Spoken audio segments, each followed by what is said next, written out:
नमस्कार and welcome to our channel Sunrisers. दोस्तों, इससे पहले हमने MT5 का 6 क्वेश्चन तक हमने पूरा कंप्लीट कर लिया था। अच्छे से हमें समझ में भी आया था, हमने क्वेश्चन भी किए थे। आज हम उससे आगे का पोर्शन करेंगे। तो उससे आगे जो सबसे पहला है वो है डिस्टेंस फार्मूला। क्या कहता है डिस्टेंस फार्मूला, जरा ध्यान से सुनना। एक पॉइंट दे देगा आपको और एक लाइन की इक्वेशन दे देगा। तो बोलेगा कि पॉइंट का लाइन से कितनी दूरी का डिस्टेंस, आप डिस्टेंस फाइंड आउट करो। तो फाइंड आउट करने के लिए ये वाला फॉर्मूला आपकी बुक में ईजिली गिवन दिया गया है। तो देखो, इसको करना क्या होता है। ये जो आपको ए बी दिखाई दे रहे, ये कुछ नहीं है, बस यही है। देखो, ए बी सी लाइन के एक्स वाई के कोफिशिएंट जो होंगे वो ए बी सी हैं, और जो आपके पास पॉइंट का x1 y1 होगा वो पॉइंट का है। अब जरा एक एग्जांपल के थ्रू समझते हैं कि इसका जो यूज़ है कैसे करेंगे। एक क्वेश्चन उठा रहा हूँ, पॉइंट दे रखा है 1 1। देखो, अब पॉइंट दे रखा 1 1, हमें पता है कि पॉइंट क्या होते हैं, x और y। ठीक। स्लोप दे रखा है हमें -1। ठीक है। इंटरसेप्ट दे रखा है 1 2। लेकिन ये इंटरसेप्ट कहाँ कर रहा है, वाई एक्सिस में। गाइस, वाई एक्सिस में एक्स एक्सिस हमेशा जीरो रहता है, आपको पता होना चाहिए। वाई एक्सिस में एक्स एक्सिस हमेशा जीरो रहता है और एक्स एक्सिस में वाई एक्सिस हमेशा जीरो रहता है। ठीक। तो सबसे पहले हमें इस चीज़ के लिए क्या क्या चाहिए। देखो, हमें दो चीज़ें चाहिए डिस्टेंस निकालने के लिए। किसी भी पॉइंट का किसी भी लाइन से डिस्टेंस निकालने के लिए हमें सिर्फ दो चीज़ें चाहिए होती है। पहला कि आप दो पॉइंट जो कि हमारे पास ऑलरेडी है। दूसरा, हमारे पास इक्वेशन ऑफ अ लाइन होनी चाहिए। ठीक है, देख रहे हो आप, इक्वेशन ऑफ अ लाइन यहाँ पे गिवन है। लेकिन क्या हमारे पास यहाँ पे equation of a line given है? नहीं है। इक्वेशन ऑफ अ लाइन निकालने के लिए हमारे पास दो चीज़ें होनी चाहिए गाइज, एक तो m और एक तो c। हमारे पास m तो इजीली दे रखा है लेकिन c नहीं दे रखा। तो c हम कैसे निकालेंगे? हम इस्तेमाल करेंगे इक्वेशन ऑफ अ लाइन। क्या क्या कहती है equation of a line? y is equals to mx plus C. हमारे पास m की वैल्यू है, बिल्कुल है -1। हमारे पास y की है, बिल्कुल है 1/2, क्योंकि इसने क्या बोला, इंटरसेप्ट कर रहा है y एक्सिस में। क्या हमारे पास x की है? बिल्कुल है 0। y एक्सिस में हमेशा x 0 रहता है। 1/2, m का -1 और 0 का 0 प्लस c की वैल्यू आ गई 1/2। m हमारे पास है, c की वैल्यू हमारे पास है। अब इसको रख दो इक्वेशन ऑफ अ लाइन में, y is equals to mx plus C. तो mx प्लस सी में जब हमने ये रखा, तो अब इसको हम इसे सॉल्व करके इस फॉर्म में ले आएंगे, क्योंकि हमें इस फॉर्म में चाहिए। हमें देखो किस फॉर्म में चाहिए, x1 plus B Y plus C, इस फॉर्म में चाहिए। तो हमने इस फॉर्म में इस इक्वेशन को कन्वर्ट कर लिया। अब यहाँ से हमने इसको थोड़ा सा और कन्वर्ट कर लिया, मतलब 2x को आगे लिख दिया, 2y को पीछे लिख दिया, जैसा कि आप देख सकते हो। तो अब हमारे पास इक्वेशन ऑफ अ लाइन भी है, हमारे पास पॉइंट भी है। ये क्या है हमारे पास, x और y। x और y कहाँ कहाँ रखना है, x और y। और ए बी सी क्या है गाइज, 2a है, ये है 2b, ये है 2c। तो एक्स वाई जेड के कोफिशिएंट जो है ए बी सी हो जाएंगे और जो पॉइंट है एक्स वाई हो जाएंगे। जब आप इनको इस फॉर्मूले में रखोगे जो आपको ऊपर दिखाई दे रहा है, तो आपका डिस्टेंस निकल जाएगा। ठीक है। अब सेकंड टॉपिक करते हैं, angle between two lines. Angle between two lines क्या कहता है, आपको कोई भी दो लाइन दे देगा, इंटरसेप्ट कर रही होंगी, उनके बीच का एंगल। देखो, बिना इंटरसेप्ट करे तो कभी कोई एंगल बन ही नहीं सकता, आपको पता होना चाहिए। अगर एक लाइन ऐसे है तो इसका एंगल तो 180 है, चलो। पर दूसरी लाइन का एंगल आप ऐसे थोड़ी बोल सकते हो कि इसका भी बताओ क्या है, ऐसा नहीं होता। एक इंटरसेप्ट करेगी तब बोलेगा ये वाला एंगल क्या है, या पूछ सकता है ये वाला क्या है, या पूछ सकता है ये वाला क्या है। तो इस तरीके से एंगल पूछ सकता है। तो दो लाइन जब इंटरसेप्ट करती है तो जो एंगल बनता है उसके लिए फॉर्मूला ये है। और अगर आप जरा ध्यान से देख रहे हो, ये क्या है, एम। एम क्या होता है, स्लोप। आपके पास दोनों लाइनों के स्लोप दे रखे रहेंगे, या तो इक्वेशन ऑफ अ लाइन दे रखी रहेगी, आपको चेक करना है कि उनके बीच का एंगल क्या है। गाइस, कभी कभार पूछा जाता है एग्जाम में, दो इक्वेशन दे देगा आपको और बोल देगा क्या ये लाइन परपेंडिकुलर या पैरेलल हैं, और अगर हैं तो प्रूफ करो। तो देखो कैसे करेंगे, ये इंपॉर्टेंट चीज़ है, इसे जरा ध्यान से सुनना। दो पैरेलल लाइन परपेंडिकुलर कब होती है, जब m1 m2 मतलब दो स्लोप का प्रोडक्ट -1 आए, और पैरेलल कब होती है, जब उन दोनों के स्लोप इक्वल हो। अब इसको कैसे समझेंगे, जरा ध्यान से देखो। एग्जाम में पिछली बार मैंने देखा था, दो इक्वेशन ऑफ अ लाइन दे रखी थी और उससे पूछा था क्या ये पैरेलल हैं। पैरेलल निकालने के लिए आपको स्लोप पता होना चाहिए। स्लोप क्या होता है, एक्स का कोफिशिएंट। देखो, हमारे पास इक्वेशन ऑफ अ लाइन क्या होती है, y is equals to M X plus C. अब m का कोफिशिएंट क्या है, x। ठीक है, तो x के साथ जो भी नंबर होगा वो स्लोप होगा। यहाँ पर x के साथ क्या है, 2, यहाँ पर भी x के साथ 2 है। तो क्या हम ये कह सकते हैं m1 इक्वल्स टू m2 है, बिल्कुल है, स्लोप है। तो हम कह सकते हैं कि ये जो दोनों लाइन है ऊपर वाली, ये क्या है, पैरेलल है। अब जरा आप नीचे देखो, नीचे अगर आप स्लोप निकालोगे, यहाँ पर x का कोफिशिएंट देखो क्या है, 2 है। यहाँ पर x का कोफिशिएंट क्या है, 2। तो मतलब यहाँ पे स्लोप क्या है, 2। लेकिन यहाँ पर x का कोफिशिएंट 1 है, तो ये यहाँ क्या स्लोप 1 होगा। अगर आप ऐसा सोचते हैं कि यहाँ पर स्लोप 1 होगा, तो गाइज आपका आंसर गलत है। क्यों? स्लोप निकालने से पहले पूरी इक्वेशन को इक्वेशन ऑफ अ लाइन में कन्वर्ट करना पड़ता है। यहाँ पर आप देख सकते हो y के साथ 2 है, जो कि नहीं होना चाहिए। y एक सिंगल टर्म रहना चाहिए।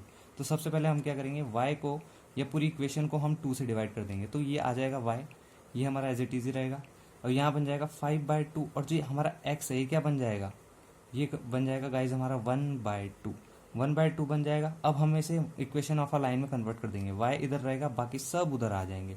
तो जब y 5 तो पहले से है यहाँ, अभी x का जब यहाँ का यहाँ आएगा तो क्या बन जाएगा, नेगेटिव। तो अब हमारे पास क्या है, -1/2। आप चाहे सॉल्व करके देखना, हमारे पास जो इक्वेशन आएगी वो होगी y is equals to -1/2x + 5। तो ये हमारे पास इक्वेशन आ जाएगी। तो जब ये वाली इक्वेशन आएगी आप देख सकते हो x के साथ क्या है, -1/2। -1/2 का प्रोडक्ट जब 2 के साथ होगा तो गाइस 2 से 2 कट जाएगा, बचा क्या, -1। तो इसकी कंडीशन फुलफिल हो जाएगी कि m1 m2 जब इन दोनों का प्रोडक्ट करा तो -1 आया। इट मीन्स दैट कि ये दोनों लाइन जो क्या है, ये दोनों लाइन है आपकी परपेंडिकुलर। तो इस तरीके से चेक किया जाता है, m निकाला जाएगा। इक्वेशन ऑफ अ लाइन कभी भी सॉल्व नहीं देगा आपको, बस आपको दो बात ध्यान रखनी है। पहली, y हमेशा सिंगल होना चाहिए, इसके साथ ना 2 होगा, ना 3, ना 4, ना 5। आपको थोड़ी कॉम्प्लीमेंट दे देगा और उसको सॉल्व करना होगा आपको इक्वेशन ऑफ अ लाइन में। इस तरीके से इक्वेशन ऑफ अ लाइन आप निकाल सकते हो, ठीक है। तो नेक्स्ट चलते हैं। अब नेक्स्ट टॉपिक क्या कहता है, तो नेक्स्ट टॉपिक है गाइज हमारा सिमेट्री। देखो सबसे पहले डायग्राम में आप समझ लो सिमेट्री होता क्या है। देखो अगर ये कोई ग्राफ है, ठीक है, अगर ये कोई ग्राफ है तो ये हो गया हमारा क्या, वाई एक्सिस, ये हो गया हमारा एक्स एक्सिस, ठीक है। तो ये हो गया वाई एक्सिस, ये हो गया एक्स एक्सिस। तो आप बोलोगे कि ये जो कर्व है ये वाई एक्सिस के अबाउट सिमेट्रिक है। अगर एक और एग्जांपल ले लो, ये वाला, ये, तो आप ये बोलोगे ये एक्स एक्सिस के अबाउट सिमेट्रिक है। ये होता है सिमेट्रिक, समझे, जो कर्व, ये देखो इधर भी इक्वल है, इधर भी इक्वल है, तो ये क्या है, वाई एक्सिस की तरफ इक्वल है, तो ये वाई एक्सिस के अबाउट सिमेट्रिक होगा। और ये एक्स एक्सिस है, मतलब यहाँ से बनना चाहिए इसको, इसका यहाँ पर आएगा पॉइंट, तो ये एक्स एक्सिस के अबाउट सिमेट्रिक है। अब देखो इसे फाइंड आउट कैसे किया जाता है, बुक का ही क्वेश्चन है। क्या कह रहा है, ये क्वेश्चन दे रखा था उसने, y² इक्वल्स टू 2x, और कह रहा था क्या ये कर्व सिमेट्रिक है, और अगर है तो किसके अबाउट सिमेट्रिक है। तो ज़रा ध्यान से देखना, ये जो मैंने ऊपर लिखा हुआ है इससे आप सिमेट्री का पता लगा सकते हो। देखो जरा क्या लिखा है, if the power of x is even, अगर x की पावर इवन है तो जो कर्व है वो y के अबाउट सिमेट्रिक होगा, और अगर y की पावर इवन है तो x के अबाउट सिमेट्रिक होगा। कहने का मतलब ये है कि जिसकी पावर ऑड होगी उसके अबाउट सिमेट्रिक होगा, मतलब जिसकी पावर इवन है उसके अबाउट सिमेट्रिक नहीं होगा, दूसरे टर्म के सिमेट्रिक हो जाएगा। अब यहाँ पर देखो पावर इवन है, मतलब 2, 4, 6, 8, 10 है ना।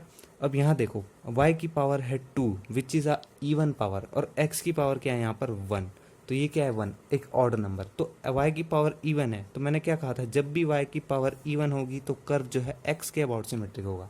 तो ये वाला जो कर्व है, बुक का क्वेश्चन है, किसके सिमेट्रिक होगा, x के अबाउट। y की पावर इवन x के अबाउट सिमेट्रिक, x के पावर इवन y के अबाउट सिमेट्रिक। तो इस तरीके से आपको सिमेट्रिक पता करना होता है, ठीक है। इसके बाद नेक्स्ट टॉपिक आता है आपका ट्रांसलेटिंग द एक्सिस। इसका क्वेश्चन से समझाता हूँ मैं आपको। देखो एक बार एक क्वेश्चन पूछा गया था, बस इक्वेशन थोड़ी चेंज कर दी थी। क्या कह रहा है, बुक का क्वेश्चन है, क्या कह रहा है, ट्रांसफॉर्म द क्वाड्रेटिक इक्वेशन। ये क्वाड्रेटिक इक्वेशन आपको दे रखी है, 5x² 3y² + 20x - 20y + 17 = 0। Book का क्वेश्चन है, बुक से भी देख सकते हो। थ्रू द पॉइंट -2 और 1। देखो अगर इस -2 की जगह पेपर में देगा भी तो ज़्यादा से ज़्यादा क्या देगा, 5, 5/2, 6, 7, 8, अल्फा बीटा गामा कुछ भी दे सकता है। क्या करना है, इसका कॉन्सेप्ट समझ लो, क्वेश्चन ईजी हो जाएगा। पेपर में एक चीज़ कॉमन रहती है, ऐसी इक्वेशन कॉमन दे देगा और ये पॉइंटों को थोड़ा सा चेंज कर देगा। तो आपको करना क्या है, चाहे कोई भी पॉइंट दे दे, बेसिक समझो, क्वेश्चन ईजिली हो जाएगा। क्या करना है आपको, x, y, z इनकी जगह पर चेंज करके कुछ ना कुछ रखना है। क्या रखना है, जरा ध्यान से देखना। आपको रखना है गाइस, x की जगह पर x' + a, y की जगह पर y' + b। इसको नोट डाउन कर लो। जब भी बोलेगा transform the quadratic equation, transform, ध्यान रखना, ट्रांसफॉर्म कहेगा तो यही करना है, x की जगह x' + a, y की जगह y' + b। तब ये जो a और b है ये क्या है भैया, ये पॉइंट है, ये है a और b, ठीक है, ये a और b पॉइंट है। पहले वाले आंसर का यही होगा। ये देखो x' + a क्या है -2, तो इसको इस तरीके से रख के जब आप सॉल्व करोगे ये आएगा। इसी के सेकंड पार्ट में सेम एज इट इज़ यही होगा, बस x' इस बार क्या हो जाएगा, +1 हो जाएगा, क्योंकि यहाँ 1 पॉजिटिव पे है। तो इसको सॉल्व करने पे आपका ट्रांसफॉर्म द इक्वेशन निकल जाएगा। इसको ज़रा ध्यान में रखना।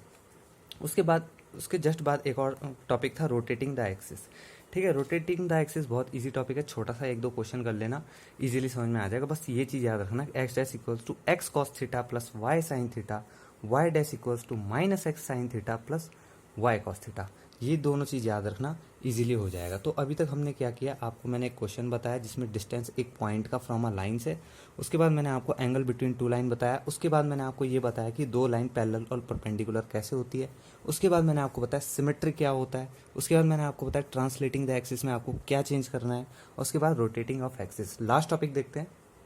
तो लास्ट टॉपिक है गाइस पोलर कोऑर्डिनेट्स। तो देखो पोलर कोऑर्डिनेट्स बुक में दे रखा है, लेकिन इसको समझने से पहले आपको पता होना चाहिए कि कार्टेशियन कोऑर्डिनेट्स और पोलर कोऑर्डिनेट्स में फ़र्क क्या होता है।